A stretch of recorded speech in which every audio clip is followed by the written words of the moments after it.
بسم اللہ الرحمن الرحیم۔ ایک بزرگ فرمایا کرتے تھے کہ اے دوست، جتنا دنیا میں رہنا ہے اتنا دنیا کے لیے کوشش کر لے، اور جتنا آخرت میں رہنا ہے اتنا آخرت کے لیے کوشش کر لے۔ ہماری دنیا کی زندگی تو ہے 150 سال، اور آخرت کی زندگی ہمیشہ ہمیشہ۔ امام غزالی رحمۃ اللہ علیہ نے ایک مثال لکھی ہے کہ اگر زمین اور آسمان کے درمیان رائی کے دانے بھر دیے جائیں اور ایک پرندہ 1000 سال کے بعد آئے اور ایک دانہ کھائے، پھر 1000 سال کے بعد آئے دوسرا دانہ کھائے، پھر 1000 سال کے بعد آ کر تیسرا دانہ کھائے، ایک وقت آئے گا کہ زمین و آسمان کے درمیان رائی کے یہ سب دانے ختم ہو جائیں گے، آخرت کی زندگی کبھی ختم نہیں ہوگی۔ جب ہم نے اتنا وہاں جا کر رہنا ہے تو ہم سوچیں کہ ہمارے دن کی ترتیب کیا ہے۔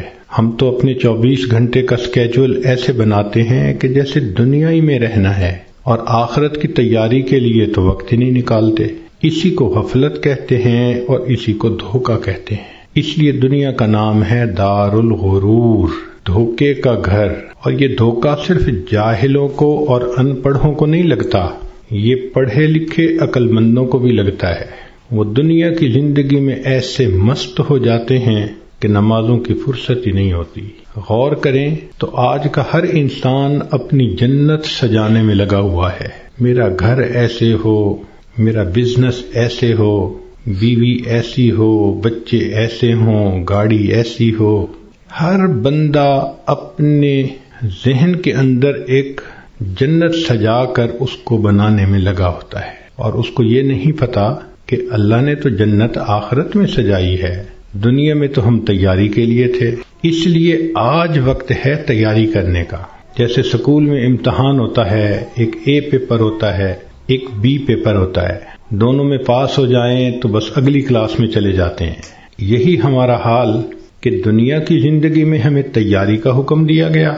قبر میں جائیں گے تو اے پیپر ہوگا، اور اس میں 3 کوسچن پوچھے جائیں گے: تیرا رب کون ہے، تیرے نبی علیہ السلام کون ہے، تیرا دین کون سا ہے۔ اور جب انسان قیامت کے دن اٹھے گا تو پھر اس کا بی پیپر لیا جائے گا، اور بی پیپر کے اندر 4 کوسچن ہوں گے: تم نے زندگی کیسے گزاری، جوانی کیسے گزاری، کدھر سے کمایا، کہاں پہ خرچ کیا، اور تم نے اپنے علم پہ کتنا عمل کیا۔ جو اے پیپر بی پیپر دونوں میں کامیاب، اس کو اللہ رب العزت پھر جنت کا گھر عطا فرما دیں گے۔ مگر اس کا یہ مقصد نہیں کہ جی ہمیں تو ان سوالوں کے جوابات کا پتہ ہے تو ہم موت کے وقت جواب دے لیں گے۔ ایسا نہیں ہوگا۔ جیسے زندگی گزری ہوگی ویسا انسان قبر میں جواب دے سکے گا۔ جس نے دنیا میں نمازیں نہ پڑھیں، جو بے پردہ پھرتی رہی، جب یہ قبر میں جائے گی تو یہ نہیں کہہ سکے گی کہ میرا دین اسلام ہے، اس کا تو طرز زندگی ہی اور تھا، تو اسلام کا نام کیسے لے سکے گی؟ جو بے پردہ پھرتی ہے وہ کیسے کہہ سکے گی کہ میں نبی علیہ الصلوۃ والسلام کو اپنا نبی مانتی ہوں؟ ان کی تعلیمات کو اپنایا نہیں، ان کی سنتوں کی دھیان نہیں دیا، تو کیسے جواب دے سکیں گے؟ تو اس لیے کتنے لوگ ہوتے ہیں جو موت کے وقت کلمہ پڑھنا چاہتے ہیں، پڑھ نہیں پاتے۔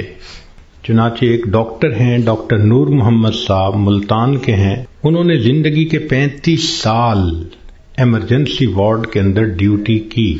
انہوں نے موت کے اوپر ایک کتاب لکھی ہے۔ اس میں وہ لکھتے ہیں کہ ایمرجنسی وارڈ میں تو لوگ آتے ہیں جو آخری لمحوں پر ہوتے ہیں، اور بہت سارے فوت بھی ہو جاتے ہیں۔ تو جب بھی کوئی ایسا بندہ میرے سامنے آتا، میں اسے کلمہ پڑھنے کی تلقین کرتا۔ وہ کہتے ہیں کہ میرا تجربہ یہ ہے کہ 100 میں سے 95 بندوں کو کلمہ پڑھنا نصیب نہیں ہوتا۔ تو ان سے پوچھا گیا کہ کیسے؟ وہ کہنے لگے کہ پہلے تو مجھے سمجھ نہیں لگتی تھی کہ یہ کیوں نہیں اونچا کلمہ پڑھتے، جبکہ میں ان کو پڑھا بھی رہا ہوں۔ پھر ایک بندے کو میں نے کہا کہ تمہیں ہارٹ پرابلم ہے، ہارٹ اٹیک ہے، تو میں تم سے پوچھوں گا کہ تم کلمہ پڑھو، اور اگر تم نہ پڑھ سکو گے تو میں پوچھوں گا کہ تم پڑھنا چاہتے ہو، پڑھ نہیں پا رہے، اس نے کہا بہت اچھا، میں جواب دوں گا۔ جب اس کی آخری کیفیت آئی تو میں نے اس سے پوچھا تو اس نے اشارے سے بتایا کہ میری زبان پہ فالج پڑ گیا ہے، اب میں بولنا بھی چاہتا ہوں، میری زبان بولتی نہیں۔ آج اللہ نے زبان کا کنٹرول ہمیں دیا، ہم چاہیں تو ایک دن میں ہزاروں دفعہ کلمہ پڑھ سکتے ہیں، لیکن جس عورت نے جیتے جاگتے کلمہ پڑھا ہی نہ، دن گزر گئے، ہفتے گزر گئے، مہینے گزر گئے، زبان پہ کلمے کا ورد جاری ہی نہیں ہوتا، دنیا کی باتیں، دنیا کی باتیں، دنیا کے فیشن، تو موت کے وقت اچانک کلمہ کیسے جاری ہو جائے گا؟ اس لیے اس سے پہلے کہ لوگ ہمیں کلمہ پڑھائیں، ہم اپنے اختیار سے کلمہ پڑھنے کی مشق کر لیں۔ تو دنیا کی زندگی میں ہم آئے ہیں آخرت کی تیاری کرنے کے لیے۔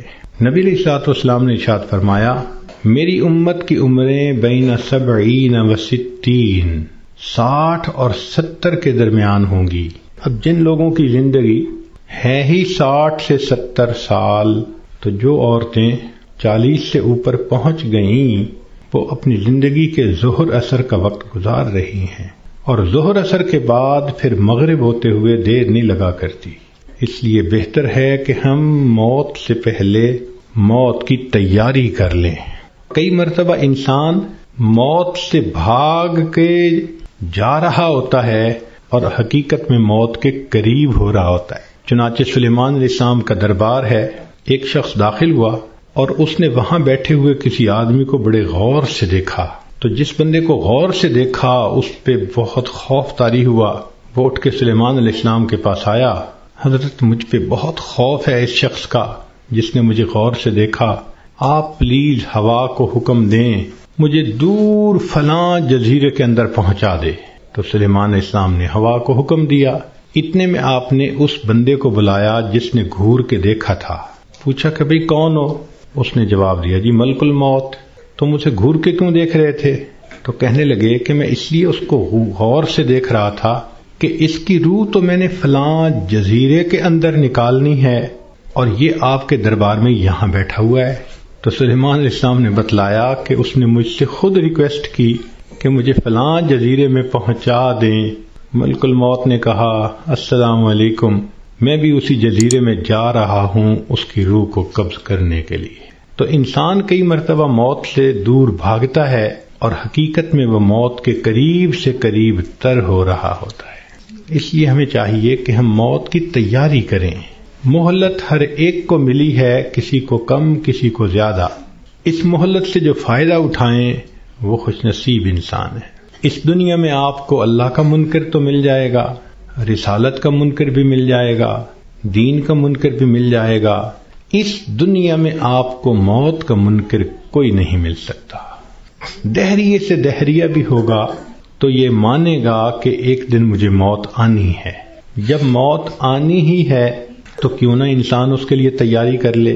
موت کی تیاری یہ ہے کہ انسان اپنے پچھلے گناہوں سے توبہ کر لے، آئندہ نیکوکاری کی زندگی گزارنے کا ارادہ کر لے، اور جو لوگوں کے حقوق اس پر ہیں ان سے معافی مانگ لے۔